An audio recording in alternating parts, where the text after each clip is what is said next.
La proroga diciamo che la vediamo come una conferma della volontà a istituire, a procedere all'attuazione del fondo.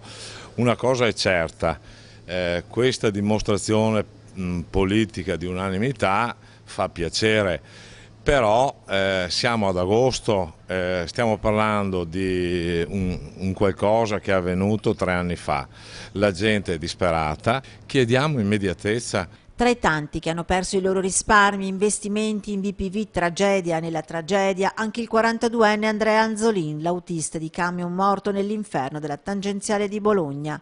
Questa mattina abbiamo consegnato una richiesta anche al sindaco Rucco, la stessa richiesta che abbiamo consegnato alla regione. Associazioni che premono, pronte a consegnare in mano alle istituzioni politiche i documenti delle procure sull'intera vicenda affinché facciano opportuna pressione. E poi c'è la questione Veneto Banca. Banca Intesa ha promesso i 100 milioni, deve pagare questi 100 milioni, sono 8.000 persone che possono essere salvate con 10-15 mila euro che ne hanno bisogno.